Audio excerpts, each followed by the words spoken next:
தமிழரம் நேயர்களுக்கு வணக்கம். இன்று நம் நிகழ்ச்சியில் மூத்த பத்திரிகையாளர் பிரியன் அவர்கள் நம்முடைய இணைஞ்சிருக்காங்க. அவங்களிடம் இன்று நாம் பேசுவோம். வணக்கம் சார். வணக்கம் சார். அண்ணாமலை சமீபத்தில் பேட்டியில் சொல்லியிருந்தாங்க, தமிழகத்தில் 5 முனை போட்டியானது இருக்கும் 2026 தேர்தலில் அப்படின்னு. ஸோ உண்மையிலே 5 முனை போட்டி தான் இருக்குமா? இதை நீங்கள் எப்படி பார்க்குறீங்க? இல்லை, அதாவது அண்ணாமலையோடைய பார்வை என்னவா இருக்குன்னா, மீண்டும் ஏதோ பார்லிமெண்ட் தேர்தலில் அவங்க ஒரு தனி அணி அமைச்சாங்க இல்லையா, அதே மாதிரி அணி அவர் அமைப்பார்னு நம்பிக்கையில் அவர் சொல்கிறாருல, அவர் தலைமையில் ஒரு அணி அமையும் அப்படின்ற மாதிரி. அவர் தலைமையில் ஒரு அணி அமையும்னா அது அசம்பிளி எலெக்ஷனில் அது அமைக்கலாம். பட் அது வெற்றிக்கான ஒரு பாதையாக இருக்காது ஆக்சுவலாக. ஸோ 5 அணினா சீமான் அணி ஒன்று ஏற்கனவே தனியாக இருக்குது, தாவேக்கா ஒன்று தனியாக இருக்குது, அதிமுக தனியாக இருக்குது, பாஜக அப்புறம் திமுக அணி தனியாக இருக்குது. இதுதான் அவர் 5 அணின்னு சொல்கிறார். இப்போ திமுக அணியை விட்டுருங்க, அது சாலிடாக இருக்குது. இப்போ இந்த அணியில் தான் எதிர்க்க இருக்கிற திமுகவுக்கு எதிரான ஓட்டுகள் எப்படி பிரியுன்றதுல தான் அங்கே பிரச்சனை இருக்குது. அது எப்படி நீங்கள் ஒன்று சேர்க்க போகிறீங்கன்னா பாயிண்ட்டு. எப்படி திமுக அணியில் பாஜகவுக்கு எதிரான ஓட்டுகளை ஒன்றா சேர்க்குறாங்களோ, அந்த கூட்டணி கட்சிகளுக்கு ஆதரவான ஓட்டுகளை எப்படி சேர்க்குறாங்களோ, சேர்த்து எப்படி வின் பண்ணுறாங்களோ, அதே மாதிரி எதிர்க்க இருக்கிறவங்க திமுகவுக்கு எதிராக இருக்கிற ஓட்டுக்களை ஒன்று சேர்க்கணும், மேக்ஸிமம் ஒன்று சேர்க்கணும். போன வாட்டி பார்லிமெண்ட் எலெக்ஷனில் பாஜகவும் அதிமுகவும் தனித்தனியாக நின்னாங்க. அவங்க அசம்பிளி எலெக்ஷனில் 21 சேர்ந்து நின்னாங்க, 75 இடங்கள் வாங்கினாங்க. பார்லிமெண்ட் எலெக்ஷனில் தனித்தனியாக நின்னாங்க, ஒரு இடம் கூட வாங்க முடியல. பல இடங்கள் அதிமுக 7 இடத்துல டெபாசிட் இருந்தாங்க, 13 இடத்துல 3ஆவதாக இருந்தாங்க, ஒரு இடத்துல 4ஆவதாக இருந்தாங்க. ஸோ அதனால் பாஜகவும் கிட்டத்தட்ட அதே மாதிரி தான் போச்சு. ஸோ அவங்க ஓட்டு பர்சன்டேஜ் இன்க்ரீஸ் பண்ணுறதுக்கு தான் அவங்க சொல்கிறாங்க, பட் வெற்றியை அடையலைன்றதான் உண்மை. ஸோ அதனால் திமுகவுக்கு எதிரான ஓட்டு எப்படி நீங்கள் ஒன்று சேர்க்க போகிறீங்க, ஒரு அணியை எப்படி ஒன்று சேர்க்க போகிறீங்க? இதில் நீங்கள் இப்போ அண்ணாமலை பார்லிமெண்ட் எலெக்ஷனில் ஹைகமாண்டை மிஸ்லீட் பண்ணிட்டார், தவறாக வழி நடத்திட்டார். அதனால தான் அவங்க தோத்தாங்க. இல்லாட்டி அவங்க 2 பேர் சேர்ந்துருந்தாங்கன்னா ஒரு 7 இடம் வாங்கியிருக்கிறதுக்கான வாய்ப்புகள் இருந்தது. ஏன்னா 2 பேரோட ஓட்டையும் கூட்டினா அதிமுக பாஜக ஓட்டை கூட்டினா திமுக அணியோட அதிகமாக ஒரு 12 இடங்கள் அவங்க இருந்தாங்க. ஸோ அப்படி இருக்கும்போது பாஜக மேலிடம் இதெல்லாம் பார்த்துட்டு தான் இருக்காங்க. நீங்கள் ஏதோ பாஜக வளர்ந்துருக்கு, என் மக்கள்லாம் போனீங்க வளர்ந்துருக்குன்னு சொன்னீங்க, கட்சியில் பார்த்தா தனித்தனியாக போயிட்டு நமக்கு ஒன்றுமே வரல அப்படின்னு. கட்சியை தனியாக வளர்க்கணும்னு சொல்லிட்டு நீங்கள் அதிகாரத்தில் வாய்ப்பு கிடைக்கும் போது நீங்கள் எம்பியாவோ எம்எல்ஏவோ மாறணும். அதுதான் கட்சியை ஒரு பக்கம் வளர்த்துட்டே இருக்கணும். நீங்கள் எம்எல்ஏவோ எம்பி ஆனீங்கன்னா இன்னும் வாய்ப்புகள் அதிகமாக கிடைக்கும் உங்களுக்கு. இதுவே நீங்கள் அதிமுகவும் பாஜகவும் ஒன்று சேர்ந்து வச்சுக்கோங்க, 7 இடங்களை தாங்க வச்சுக்கோங்க. மத்தியில் இப்போ இங்கே கட்சியை வளர்க்குறதுக்கு ஈஸியாக இருக்கும்ல, ஒரு அதிக அளவு எம்பிக்கள் இருக்கிறது. அந்த பாயிண்ட்டை அவர் மிஸ் பண்ணிட்டார் அண்ணாமலை. ஏதோ நம்ம தனியாகவே போயிட்டு நம்ம வின் பண்ணிடணும்னு நினச்சி மேலிடத்தை தவறாக வழி நடத்தினார். அதனால தான் 3 மாதம் லண்டனுக்கு போயிட்டார். இங்கே எல்லாம் விமர்சனம் பண்ணுவாங்கன்னு சொல்லிட்டு இப்போ போயிட்டு திரும்பி சொன்னாங்க. அதே பழைய பாட்டே ஆரம்பிச்சிருக்காரு, மறுபடியும் தனியாக போகிறதுன்ற மாதிரி. அவருக்கு என்னென்னா ஏதோ கட்சி அவர் தலைமையில் பெருசாக வளர்ந்துட்டா மாதிரி நினைக்கிறார். அவர் அந்த சத்தம் ஜாஸ்தியாக இருக்குது, சங்கதி ரொம்ப கம்மியாக இருக்குது. அண்ணாமலையோட சத்தம் தான் ஜாஸ்தியாக இருக்குது, டெய்லி ஏதோ ஒன்று பேசிட்டு அது பண்ணிட்டு. ஆனால் சங்கதின்னா எக்ஸாக்ட்லி அந்த ரிசல்ட் ரொம்ப மோசமாக இருக்க, ஒன்றும் சரியில்லை ஆக்சுவலாக. ஸோ அது பார்லிமெண்ட் தேர்தல் நமக்கு காமிச்ச ஒரு விஷயம். நீங்கள் ஓட்டு சதவீதம் இன்க்ரீஸ் ஆகிருக்குன்னு சொல்லலாம், 11% நீங்கள் வாங்கிட்டீங்கலாம். அந்த 11% உங்கள் ஓட்டு எவ்வளோ, உங்களுக்கு இந்த கூட்டணி கட்சியோட ஓட்டு எவ்வளோ, பாமக ஓட்டு எவ்வளோ, மற்ற ஏசி சண்முகத்தோட ஆதரவாளர்கள், அப்புறம் ஓபிஎஸ் ஆதரவாளர்கள், தினகரன் ஆதரவு எல்லாரும் உங்களுக்கு ஓட்டு போட்டாங்கல்ல, அதெல்லாம் மைனஸ் பண்ணால் உங்கள் ஓட்டு 8% தான். அப்போ நீங்கள் 14 பார்லிமெண்ட்டில் வாங்கினது 5.8%. இப்போ நீங்கள் 8% தான் வாங்கியிருக்கீங்க. ரொம்பலாம் ஏறல, அதுதான் ஆக்சுவல் கணக்கு. 3% தான் ஏறி. எப்படி எடப்பாடி உங்களுக்கு பொதுக்குழுவில் பாஜகவுடைய நிலைமையை சொன்னார்ல, நீங்கள் 14ல் 8 தொகுதி போட்டு 5.8% வாங்கினீங்க. இந்த வாட்டி நீங்கள் 22 தொகுதியில் போட்டு நீங்கள் 13% வாங்கியிருக்கணும். ஆனால் 11% தான் வாங்கினீங்க அப்படின்னு சொன்னார்ல. அந்த 11 கிடையாது, அந்த 11லையும் கூட்டணி கட்சியோட ஓட்டுகள்லாம் இருக்குது. அதை மைனஸ் பண்ணால் 8 தான். அதனால் இது மேலிடம் இதை உணர்ந்திருப்பாங்கன்னு தான் நினைக்கிறேன். அது அண்ணாமலை திருப்பி அசம்பிளி எலெக்ஷனில் ஒரு தனியாக வழி நடத்துகிற ஒரு பாஜக மேலிடத்தை ஒரு தவறான வழியில் கொண்டு போகிறாரு, ஒரு திசை திருப்புறாரு அப்படின்னு தான் நான் பார்க்குறேன். எலெக்ஷன்றது என்ன ஆக்சுவலாக, நான் கூட்டணின்றது கொள்கை அடிப்படையில் கிடையாது. ஆனால் திமுக அணி ஆன்டி பிஜேபியில் ஒரு ஸ்டாண்டில் உறுதியாக இருக்காங்க. ஆனால் பொதுவான கூட்டணின்றது கொள்கை அடிப்படையில் எதுவும் கிடையாது. உங்கள் ஓட்டு எனக்கு விழுமா, என் ஓட்டு உனக்கு விழுமா. ஆமாம், இந்த தேர்தலில் நம்ம சேர்ந்துன்னா நம்ம எவ்வளோ வின் பண்ணணும், நீங்கள் எவ்வளோ வின் பண்ணுவீங்க, அதுதான் பாயிண்ட் ஆக்சுவலாக. அப்போது பாஜக மேலிடம் அதுதான் பார்ப்பாங்க. இப்போது 21 எலெக்ஷனில் அமித்ஷா தினகரனை சேருங்கன்னு சொன்னார். கூட்டணியில் சேர்த்துருந்தாங்கன்னா நீங்கள் 90-92 இடங்கள் வாங்கியிருப்பீங்களா. 23 இடங்கள் 1000 ஓட்டில் தோத்தோன்னு இன்றைக்கி சொல்கிறார் எடப்பாடி. அப்போ அன்றைக்கி உங்கள் புத்தி எங்கே போச்சு? அமித்ஷா சொன்ன போது சேர்த்துருக்க வேண்டியது தானே. சேர்த்துருந்தீங்கன்னா 93-94 இடங்களை வாங்கி டஃப் கொடுத்துருப்பீங்களா நீங்கள். அதை விட்டுட்டீங்களா, மிஸ் பண்ணிட்டீங்களா. ஸோ பாயிண்ட் என்னென்னா பாஜகவுக்கும் ஒரு கூட்டணி தேவை. அது அதிமுகவாக இருக்கணும்னு அவங்க விரும்புகிறாங்க. அதிமுகவில் இருக்கிற சில பேரும் பாஜக கூட்டணியை விரும்புகிறாங்க. தாவேக்கா இன்னும் அன்டெஸ்டடாக இருக்குது, அதுக்கு என்ன ஓட்டு இருக்குன்னு தெரியாது. அது தனியாக தான் போனால் தான் தெரியும் அதுக்கு ஆக்சுவலாக. அது சப்போஸ் அதிமுகவோட வருது வச்சுக்கோங்க. அப்படி தான் அதிமுக சில பேர் விரும்புகிறாங்க. ஆனால் தாவேக்காவோட டிமாண்டு எனக்கு 60 சீட் கொடு, இல்லை 50 சீட் கொடுன்னா எந்த அடிப்படையில் கொடுப்பீங்க? விஜய்க்கு எந்த அடிப்படையில் சீட் கொடுப்பீங்க? அவருடைய செல்வாக்கு என்னன்னு உங்களுக்கு தெரியும். இப்போ அதிமுக ஓட் பர்சன்டேஜ் 20 வச்சுக்கோங்க. தாவேக்கா ஓட் பர்சன்டேஜ் என்ன? அவர் 20 எனக்கு 50 இடங்கள் கொடுங்க சார், அதிகாரத்தில் பங்கு சார், டெப்டி சீஃப் மினிஸ்டர் நான், கொடுப்பீங்களா? கொடுக்கணும்ல. கொடுப்பீங்களா? காம்ப்ரமைஸ் பண்ணுவீங்களா? ஸோ அதெல்லாம் இருக்குது. ஸோ ஆனால் பாஜகவோட போனீங்கன்னா அதிமுக தான் லீட் பண்ணும். அதான் மாநில கட்சி, பெரிய கட்சி. பாஜக உங்கள் பின்னாடி தான் இருக்கும். அதுதான் 21 நடந்தது. பாஜகவுக்கு நீங்கள் 20 இடம் தான் கொடுத்தீங்க. இப்போ அதிகமாக பண்ண இன்னொரு 10 இடம் 15 இடம் கேட்க போகிறாங்க, நீங்கள் கொடுக்கலாம். கொடுத்துட்டு நீங்கள் வந்து அதிமுக, பாஜக, பாமக, தேமுதிகன்னு ஒரு அணி அமைக்கிறதுக்கு வாய்ப்பு இருக்குது. ஸோ இந்த ஆங்கிளில் ஒர்க் பண்ணுற ஏடிஎம்கேலையும் இருக்காங்க, இந்த ஆங்கிள்லையும் ஒர்க் பண்ணுறாங்க. பட் ஆனால் தாவேக்காவோடையும் போகணும்னு நினைக்கிறாங்க. ஆனால் தாவேக்கா வந்து அதிமுகவுக்கு கதவு மூடி இருக்கு, அதிமுக வந்து பாஜகவுக்கு கதவு மூடி இருக்கு. இந்த மூடி இருக்கிற கதவுல எந்த கதவுலாம் திறக்கும், எப்படி திறக்கும்ன்றதை அடுத்த 15 மாதம் பார்க்கலாம். ஓகே. ஸோ இதில் என்னன்னா, நீங்கள் சொல்லியிருந்தீங்க அந்த கூட்டணி எல்லாமே இங்கே வந்து வியூகத்தோட அடிப்படையில் தான் இருக்காங்க, கொள்கை அப்படிங்கிறது கிடையாது, வெற்றி யுகத்தோட அடிப்படையில் தான் சொல்கிறப்போ அதிமுக தொடர்ந்து சொல்கிறாங்க நாங்கள் பாஜகவோட கூட்டணியே கிடையாது அப்படிங்கிறத சொல்கிறாங்க. அதை நீங்கள் எப்படி பார்க்குறீங்க? எடப்பாடியார் சொல்கிறார் நாங்கள் வந்து பாஜகவோட கூட்டணி வைக்கவே மாட்டோம் அப்படின்னு. கடைசி வரைக்கும் அப்படியே இருந்துருவாரா, இல்லை அவர் அதுவே தீர்க்க தரிசனம்ங்கிற மாதிரி நம்ம சொல்ல முடியாது சார். இப்போ தாவேக்காவோட போகணும்னு ஒரு குரூப் அங்கே விரும்புது, தாவேக்கா அதிமுகவோட போகணும்னு விரும்பல வச்சுக்கோங்க. வேணாங்க உங்க கூட சேர்ந்தா எனக்கு ஊழல் முத்திரை எங்க மேலேயும் குத்திடுவாங்க, நீங்க அதனால உங்க பேர்ல ஏற்கனவே நிறைய கெட்ட பேர் இருக்கு, அது எங்களுக்கு வந்து சேர்ந்துடும், நாங்கள் தனியாக எங்கள் செலவாக பார்த்துக்கிறோம், இல்லை நாங்கள் கடைசி கட்டத்தில் ஏதோ சீமானோட சேர முடிஞ்சா சேர்ந்துக்கிறோம், அவர் கூட சேர்ந்தா ஒரு பிரச்சனை இல்லைன்ற மாதிரி கூட போகலாம், சொல்ல முடியாது. இல்லை தனியாக நிற்கலாம், தன்னுடைய செல்வாக்கு தெரிஞ்ச பிறகு 29 நம்ம ஒரு ப்ளே பண்ணலான்னு கூட தனியாக நிற்கலாம் ஆக்சுவலாக வந்து. ஸோ அதனால் வந்து அதிமுகவை பொறுத்த மட்டும் வந்து பாஜகவோட சேர மாட்டாங்கன்ற உறுதிமொழி இருக்குல்ல, எந்த அரசியல்வாதிகள் கொடுக்குற உறுதிமொழிக்கும் வேல்யூ கிடையாது. ஓகே. 99 ஜெயலலிதா பாஜகவோட இனிமேல் வாழ்நாளில் கூட்டணி கிடையாதுன்னாங்க. 2004 கூட்டணி வச்சாங்க, தோத்தாங்க ஆக்சுவலாக. ஸோ அதனால் வந்து இப்போ பாயிண்ட் என்னன்னா, இவங்களும் அதே மாதிரி வைக்கிறதுக்கான வாய்ப்புகள் இருக்குது. 21 தேர்தல் கூட்டணி உங்களுக்கு பலன் கொடுத்துருக்கு. 10 வருஷம் ஆன்டி இன்கம்பன்சியை மீறி நீங்க 75 இடங்கள் வின் பண்ணீங்க. பாஜக கூட்டணியில 2 பேர் சேர்ந்து இருந்தாலும் வின் பண்ணீங்க. நீங்க 2 பேர் சேர்ந்து இருந்ததுனால வின் பண்ணீங்கன்னு உறுதியாக ஏன் சொல்றேன்னா, அதுக்கு அடுத்த எலெக்ஷனில் பார்லிமெண்ட் எலெக்ஷன் நீங்கள் 2 பேர் தனித்தனியாக நின்னீங்க. உங்க ஒருத்தர் யாருக்காவது ஒருத்தருக்கு செல்வாக்கு இருந்தால் கூட நீங்கள் வந்து வின் பண்ணியிருக்கலாம். நீங்கள் ஒரு இடம் கூட கொங்கு மண்டலத்தில் வின் பண்ணலை, கோயம்புத்தூர்லையும் வின் பண்ணலை, சுற்றி இருக்கிற தொகுதிகளிலையும் நீங்கள் வின் பண்ணலை. அதனால உங்களுக்கு சவுத்துலேயும் வின் பண்ணலை, எங்கேயுமே வின் பண்ணலை. ஸோ அதனால வந்து நீங்களும் பாஜகவும் சேர்ந்து இருந்தால் ஓட்டு வந்து டிரான்ஸ்ஃபர் ஆகுது ஈஸி.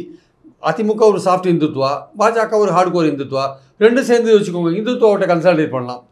அந்த பெரும்பான்மை ஓட்டை கன்சாலிடேட் பண்ணுறதுக்கான வாய்ப்பு இருக்குது. அது ட்ரை பண்ணி பார்க்கலாம். இல்லாட்டி 75 இடம் வந்திருக்காது சார்.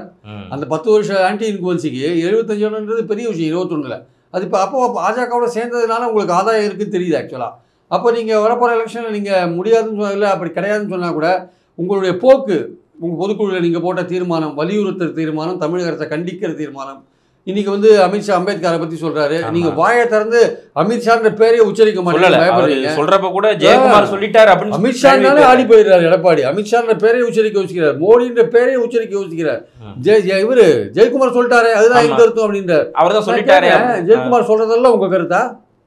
உங்க கருத்தை மாத்தியும் ஜெயக்குமார் சொல்லுவாரா? கொஞ்ச நாளைக்கு முன்னாடி கொஞ்சம் பின்னாடி போய் பாருங்க, ஒரு இடத்துல வந்து எடப்பாடியை கேட்குறாங்க, தேர்தலில் நீங்கள் பாஜகவோட கூட்டணி சேருவீங்களா? இவர் பாஜகவோட கூட்டணியே கிடையாதுன்னு சொல்லி வந்தவர். அப்போ என்ன தெரியுமா பதில் சொல்கிறாரு? எல்லாமே தேர்தல் நேரத்தில் முடிவு பண்ணுவோம் அப்படின்னு சொன்னார் முதல் நாள் ராத்திரி. அது பெரிய ஒரு பிரச்சனையாகி மறுநாள் காத்தால 10 மணிக்கு ஜெயக்குமார் என்ன சொல்கிறாரு, பாஜகவோட கூட்டணியே கிடையாது அப்படின்றார். அப்போது இதில் யார் சொல்கிறத நாங்கள் எடுத்துக்கணும்? அப்புறம் நீங்கள் மறுபடியும் நீங்கள் என்ன பண்ணுறீங்க, மறுபடியும் பாஜகவோட கூட்டணி கிடையாதுன்றீங்க. அப்போது முதல் நாள் ராத்திரி கேள்வி கேட்கும்போதே உங்களுக்கு தெரியாதா பாஜகவோட நம்ம போக போகிறதுன்னு ஒரு தீர்மானமான முடிவு எடுத்துட்டோன்ட்டு? அப்போவே நீங்கள் ஏன் சார் எவ்வளோ நாள் சார் இதே கேட்டுட்டு இருப்பீங்க, பாஜகவோட கூட்டணி கிடையாதுன்னு எத்தனை தடவை சார் சொல்கிறதுன்னு நீங்கள் கேட்கறதுக்கு பதிலாக எல்லாத்தையும் தேர்தல் நேரத்தில் முடிவு பண்ணணும்னு சொன்னது ஏன்? மறுநாள் வந்து ஜெயக்குமார் அதை கிளாரிஃபை பண்ணுறாரு. இன்றைக்கி ஜெயக்குமார் என்ன பண்ணுறாரு, அம்பேத்கர் அப்படி பேசிட்டார், அமித்ஷா பாஜகவுக்கு பின்னடைவுன்றாரு. அதே கருத்து தான் எங்க கருத்துன்னு எடப்பாடி சொல்றாரு. அமித்ஷாவோட பேரை கூட அதுல சொல்லல. பொதுச் செயலாளர், ஒரு கட்சியோட பொதுச் செயலாளர், ஒரு பெரிய தலைவரை பத்தி ஒரு அமித்ஷா வந்து இது மாதிரி மோசமா பேசிட்டாரு, அதை கண்டிக்கிறது கூட இல்லாம எங்க ஆள் சொல்லிட்டாரு, அதுதான் எங்க கருத்துன்னு சொன்னா இது ஒரு பெரிய கட்சிக்கு அழகா, இல்லை ஒரு பெரிய கட்சியோட தலைவர் பொதுச் செயலாளருக்கு அழகாது. ஆனா அப்போ நீங்க வந்து அதே இன்னொன்று கேட்குறாங்க, எங்க அலகாபாத் ஹைகோர்ட் நீதிபதி வந்து பெரும்பான்மையோட ஆட்சி தான் இந்தியாவில் நடக்கணும்னு பேசுறாரு, அவரை எழுத்து வந்து தீர்மானம் கொடுக்குறாங்க அவர் இம்பீச் பண்ணுறதுக்காக, நீக்கிறதுக்காக. அது ராஜ்யசபா மெம்பரில் கையெழுத்து கேட்டால் அவங்க ஆளுங்க போட மாட்டேங்கிறாங்க. அதிமுக கபில் சிபல் கையெழுத்து வாங்குறாரு, உங்க ஆளுக்கு போட மாட்டேங்கிறான். அப்போ நீங்கள் எப்படி வெளியில் வந்து மைனாரிட்டி ஓட்டை வாங்குவீங்க? நீங்கள் எப்படி இஸ்லாமியர்களுக்கு ஆதரவாக இருக்கீங்க, இல்லை கிறிஸ்துவர்களுக்கு ஆதரவாக நீங்கள் எப்படி இருக்கீங்கன்னு சொல்ல முடியும்? அப்போ வந்து மத ரீதியாக ஒரு ஜட்ஜாக பேசுகிறாரு.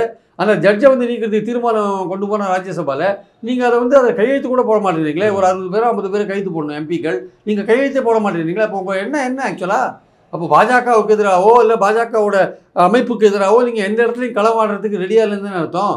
அப்போ நீங்கள் ஏன் பாஜகவோட திருப்பி சேர மாட்டீங்கன்றது எப்படி உறுதியாக நம்ம எடுத்துக்க முடியாது ஆக்சுவலாக? பட் ஆனால் இன்னமுமே அண்ணாமலை ஒன் நேஷன் ஒன் எலெக்ஷனில் உங்கள் கருத்து என்ன? இதுவரையும் நீங்க கண்மூடி மண்மூடி தான், கண்மூடி வாய்மூடி தான் இருக்கீங்க. ஃபர்ஸ்ட் ஆதரவு கொடுத்தாங்க, இப்போ ஆனால் அந்த நிலைப்பாடுல இருந்து கொஞ்சம் மாறி இருக்காங்க. ஒரு நிலைப்பாடு இல்லை. இப்போ கேட்டாலும் தெரியுமா சொல்றாங்க, நாங்க ராம்நாத் கோவிந்த் கையில சில இதெல்லாம் கேள்விகள் எல்லாம் கொடுத்தோம், அதுக்கெல்லாம் பதில் வரல அப்படின்றாங்க. அதனால இது வந்து ஒரு பதிலே கிடையாது. ஏன்னா ராம்நாத் கோவிந்த் பதில் கொடுக்கறதுல எப்போ கொடுத்துருப்பாரு? அவர் வந்து அறிக்கையே கொடுத்துட்டாரு. அறிக்கையை கொடுத்து அது வந்து அமைச்சரே ஒத்துட்டு, அமைச்சரே ஒத்துட்ட பிறகு ஜேபிசிக்கு அனுப்பிச்சிட்டாங்க.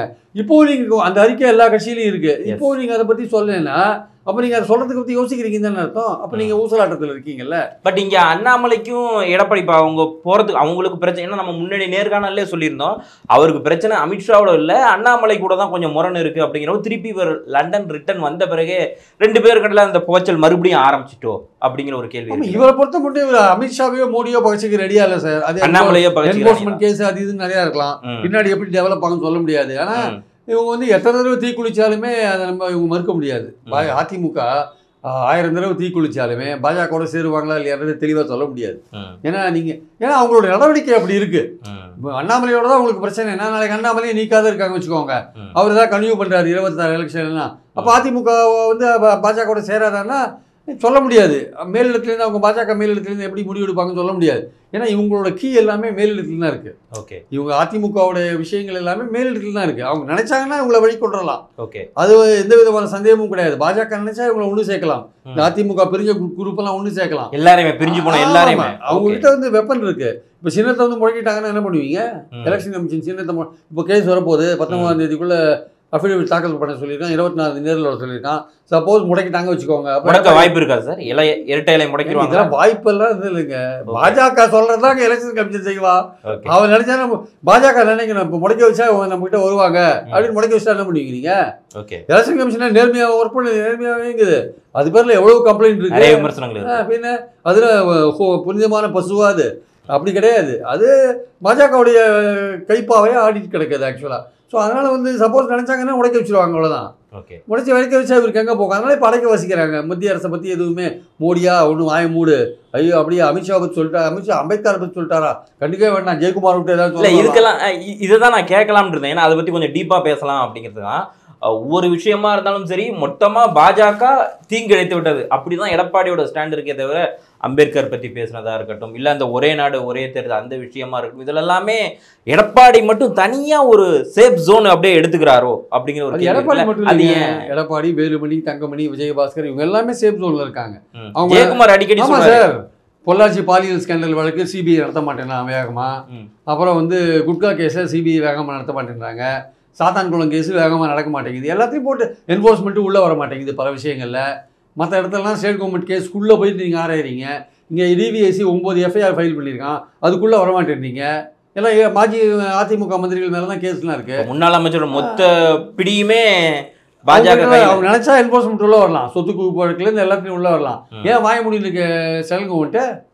சென்ட்ரல் கவர்மெண்ட் ஈடியே வாய முடியல இருக்கு. ஓகே, இபிஎஸ்க்கு ஏன் அவ்வளவு தூரம் ஒரு பச்சாதாபம் பரிதாபம் காமிச்சிட்டு இருக்கு? இல்லை வேலுமணிக்கே பரிதாபம் பச்சாதாபம் காமிச்சிட்டு இருக்கு? இதுக்கெல்லாம் ஏடிஎம் கிட்ட கேளுங்க, பதில் இருக்காது. ஏன்னா மற்ற ஸ்டேட்லலாம் ஸ்டேட் கவர்மெண்ட் போடுற எஃப்ஐஆருக்குள்ளே வரான், யார் இடி வரான் உள்ள. ஆனால் இதுக்கு மட்டும் வரமாட்டான். செந்தில் பாலாஜி கேஸில் உள்ளே வரான் இடி. அந்த இது கண்டக்டர் டிரைவர் லஞ்சம் கொடுத்ததில் உள்ளே வரான். ஏன் இந்த இதில் ஏன் வரமாட்டேன்றா? 8 பேர் மேலே எஃப்ஐஆர் இருக்குல்ல, ஏன் உள்ளே வர மாட்டேன்ற? 8 பேர் மேலே 2 வருஷமாக எஃப்ஐஆர் பெண்டிங்காக இருக்கு, ஏன் வரமாட்டேன்ற? ஏன் குட்கா கேஸ் வேகமாக நடத்த மாட்டேன்ற? ஏன் பொள்ளாச்சி பாலியல் ஸ்கேண்டலை ஏன் வேகமாக நடத்த மாட்டேன்ற? சாத்தான்குளம் வழக்கை ஏன் வேகமாக நடத்த மாட்டேறீங்க? என்ன காரணம்? என்ன விஷயம்? இதில் தான் பின்னாடி வந்து அதிமுக பாஜக தலைமைக்கும் அதிமுகவுக்கும் ஒரு உடன்பாடு இருக்குது. நடுவில் அண்ணாமலை சும்மா ஆடிட்டு கிடக்காரு, அவ்வளோதான், வேற ஒன்றும் கிடையாது. அண்ணாமலை அந்த தனி ரூட் அது மட்டும் ஏன் அண்ணாமலை அப்படி இப்படி பேசிக்கிட்டே இருக்காரு இல்லையா? அதை கண்டிக்கவும் மாட்டாங்க அவங்களே சார். திமுகவை தாக்குறதுல ஒரு ஃபோக்கஸ் கொடுக்கணுன்றது சார் அவருக்குள்ள ஆர்டரு. அதிமுகவை தாக்கணுன்றது அவருக்கு பாயிண்ட் இல்லை. சமயத்தில் போகிற போது சில சமயம் அதிமுக தாக்கிறாரு, வன்மத்தை கொட்டிக்கிறாரு. ஆமாம் ஆமாம். அது வந்து அவங்க அந்த கொங்கு பெல்ட்டில் வந்து அண்ணாமலைக்கும் பழனிசாமிக்கும் உள்ள பாலிடிக்ஸ் அது. ஓகே. அந்த பெல்ட்டில் கொங்கு பெல்ட்டில் 2 பேரும் ஒரே கம்யூனிட்டி சேர்ந்தவங்க. அதில் யார் வந்து ஷைன் பண்ணுறது இல்லை ஃப்யூச்சரில் யார் லீடராக வருதுன்றதுல அவங்களுக்குள்ள ஏதோ ஒரு போட்டி இருக்கலாம். அதனால் 2 பேருக்குள்ள ஏதோ பிரச்சனை இருக்கலாம். அது வேறு விஷயம். நம்ம பாயிண்ட் என்னென்னா பாஜக மேலிடத்தோட அதிமுக தெளிவான ஒரு அண்டர்ஹேண்ட் டீலிங்கில் தான் இருக்காங்க. அண்டர்ஸ்டாண்டிங்கில் இருக்காங்கிறத விட அண்டர்ஹேண்ட் டீலிங்கில் தான் இருக்காங்க. ஓ, அதுலேயே கரெக்டாக இருக்காங்க. ஆமாம், அண்டர்ஸ்டாண்டிங்கில் இருந்தா கூட பரவாயில்ல. அண்டர்ஹேண்ட் டீலிங். அப்போ எடப்பாடி பாஜக கூட்டணி வந்து ஓரளவு கை கூடிடும் அந்த 2020. அது வந்து அவங்களுக்கு என்னென்னா பாஜகவை பொறுத்த மட்டும் திமுக ஆட்சியிலேருந்து அகற்றணும் சார். அது வந்து திமுக ஆட்சியிலேருந்து போனால் போகிறோம். அதுக்கு பலவித வேலைகள் பண்ணலாம். அதை ஒரிஜினல் வந்து விசிகேல விட்டு விசிகே பிரச்சனை பண்ணி விசிகே வெளில கொண்டு முடியுமா அப்படின்னு ஒரு ட்ரை பண்ணி பார்க்கறது. இல்லை அதிமுக தாவேக்காவோட போனால் தாவேக்கா அதிமுக பாமக தேமுதிக அந்த அணி ஒருவேளை பலமாக இருந்து ஒருவேளை திமுகவை தோக்கடிச்சாலும் பரவாயில்ல. இந்த ஆட்சி போய் எந்த ஆட்சி வந்தாலும் அது எங்கள் ஆட்சின்னு பாஜக நினைக்கிறாங்க. இந்த ஆட்சி போய் எந்த ஆட்சி வந்தாலும் அவங்கள எங்களால் மேனேஜ் பண்ண முடியும்னு நினைக்கிறாங்க. ஏன்னா இது வந்து ஐடியாலஜிக்கல் வாராக இருக்குது. திமுகவுக்கும் பாஜகவுக்கும் நடக்கிறது ஒரு தத்துவார்த்த ரீதியிலான போராட்டமாக இருக்குது. இவங்க கடுமையாக எதிர்க்கிறாங்க. இன்றைக்கி கூட ரொம்ப கடுமையான ஒரு அறிக்கையை வந்து ஸ்டாலின் விட்டுருக்கிறது நீங்கள் பார்க்கலாம். நீங்கள் அந்த பார்லிமெண்ட் விஷயங்களெல்லாம் பற்றி. ஸோ அதனால் இது வந்து ஒரு தத்துவார்த்த ரீதியில் வந்து ஒரு பிரச்சனை போயிட்டு இருக்கும்போது இவங்க போயிட்டு எந்த ஆட்சி வந்தாலும் நம்ம ஆட்சின்னு பாஜக நினைக்கிறாங்க. அதனால் ஒன்று அதிமுக தாவேக்கா இருந்தால் கூட பாஜக கண்டுக்க மாட்டாங்க. சரி இவங்க வின் பண்ணால் போகிறோன்னு நினைப்பாங்க. இல்லைப்பா தாவேக்கா தனியாக பிரித்து வச்சுக்கோங்க, சரி நம்ம கூட எங்கள் கூட கூட்டணி வச்சுக்கோங்கன்ட்டு பாஜக அதிமுகவை ப்ரெஷர் போடுறதுக்கான வாய்ப்புகள் இருக்குது. அதுக்கு வேண்டிய எல்லா வேலையும் இந்த 10 மாதத்தில் செய்வாங்க அவங்க. ஓகே. பட் ஆனால் இதுக்கு எல்லாத்துக்கும் நடுவில் அவர் சொல்கிறார் இல்லையா, ஒவ்வொரு வாட்டியுமே பிரம்மாண்ட கூட்டணி அமையும் அப்படின்னு சொல்றாரு. இந்த அண்டர் கிரவுண்ட்ல இருக்கிற இதுதான் பிரம்மாண்ட கூட்டணியா? அவர் பிரம்மாண்ட கூட்டணி அமையும், மெகா கூட்டணி அமையும் ஏற்கனவே பார்லிமெண்ட் எலெக்ஷன் முன்னாடியே சொன்னாரு. தேமுதிக மட்டும்தான் வந்தாங்க. ஆமா, நீங்க பலமா இருந்தாதான் உங்களை நம்பி மற்றவங்களாம் வருவாங்க. முதல்ல நீங்க வந்து அதிமுகவை பலப்படுத்துங்க. பலப்படுத்தினா மற்றவங்க உங்களை நம்பி வருவாங்க. நீங்க பலமா இல்லாட்டி மற்றவங்க உங்களை நம்பி வரமாட்டாங்க. ஏன்னா நீங்க திமுகவுக்கு மேல மக்களுக்கு வெறுப்பாருன்னா அதிமுகவுக்கு தான் ஓட்டு போடுவாங்கன்றது பழைய காலம். அது இந்த காலம் இல்லை, ஜெயலலிதா காலம். இந்த காலம்ன்றது நீங்க பலமா இருந்தா தான் உங்களுக்கு ஓட்டு போடுவாங்க.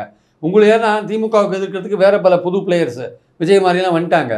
ஓட்டுகள் பிரியறதுக்கான சான்ஸ் இருக்குது. இங்கே உங்களுக்கு முக்கியமான வேலை என்னென்னா திமுகவுக்கு எதிரான ஓட்டை ஒன்றாக்கணும். திமுக அணி வந்து பாஜகவுக்கு எதிரான ஓட்டை ஒன்றாக்குது. அதே மாதிரி அதுக்கு ஆதரவு ஓட்டுகளும் வந்து சேருது. அவங்க நலவாழ்வு திட்டங்கள் மூலமாக, வெல்ஃபேர் ஸ்கீம்ஸ் மூலமாக புதுசாக பெண்கள் ஆதரவெல்லாம் நிறைய பெற்றிருக்காங்க. அப்போ நீங்கள் திமுகவுக்கு எதிராக இருக்கிற ஓட்டை ஒன்றுபடுத்தணும். அதுதான் உங்ககிட்ட இருக்கிற முக்கியமான பாயிண்ட். அதை நீங்கள் எவ்வளோ தூரம் ஒன்றுபடுத்துறீங்க?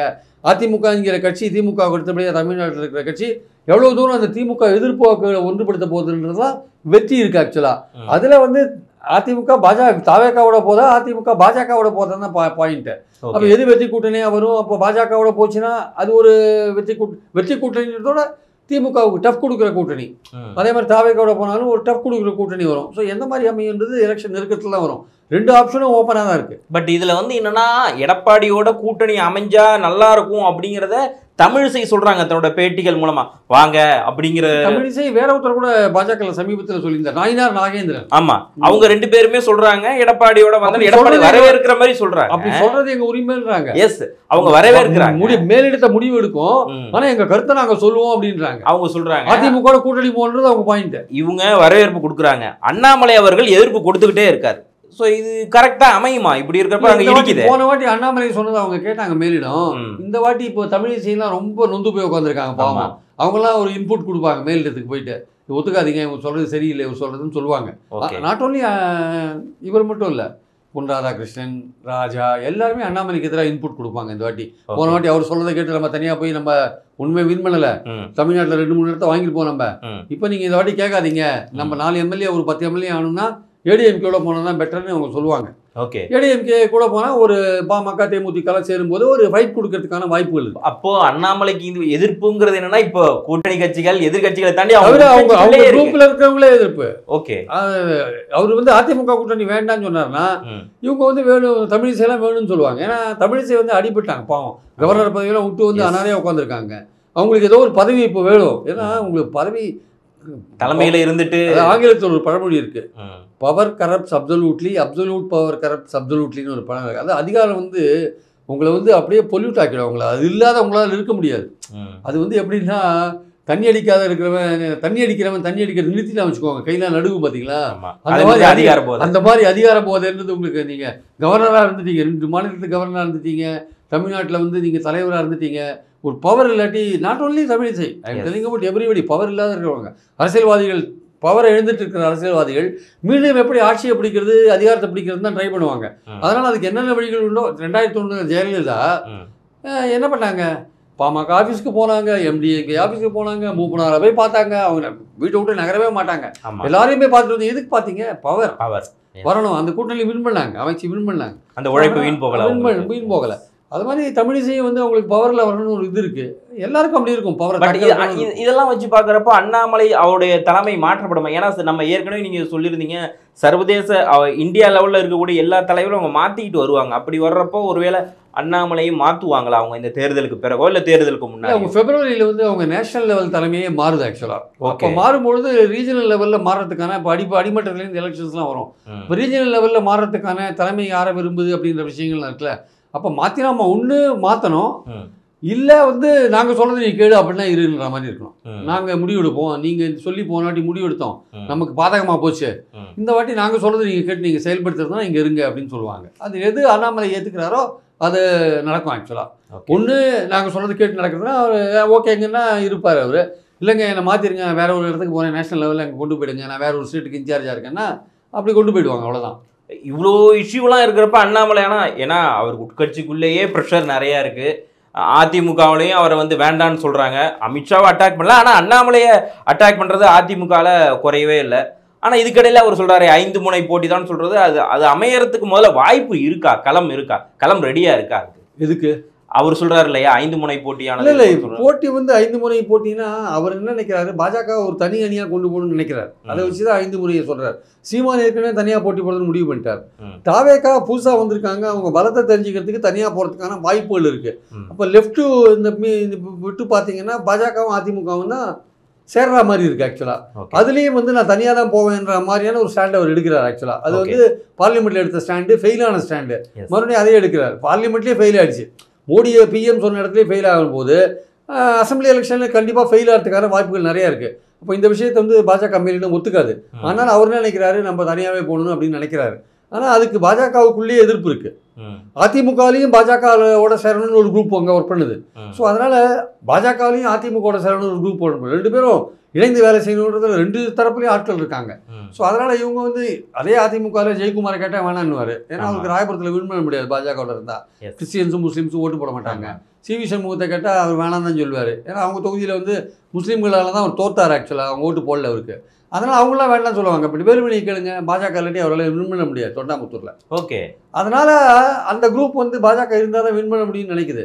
ஸோ இது மாதிரி இருக்கிறதுனால எலெக்ஷன் நெருக்கத்தில் வந்து தாவேக்கா தனியாக போகுதுன்னு வச்சுக்கோங்க, அப்போது பாஜகவோட இவங்க போகிறது தவிர ஒரு வழி கிடையாது. அந்த நேரத்தில் வந்து அதிமுக ஒரு முடிவு எடுக்குது, திமுக கூட்டிலேருந்து யாரும் வரப்போகிறதில்ல, இவங்க எதிர்பார்த்துட்டு இருக்காங்க. அது இப்போ ஒரு வலை போட்டு பார்த்தாங்க, விடுதலை சிறுத்தைகள் எஸ்கேப் ஆகிட்டாங்க, அது முடியல, அந்த அந்த அட்டெம்ப்ட் ஃபெயில் ஆகிடுச்சு ஆக்சுவலாக.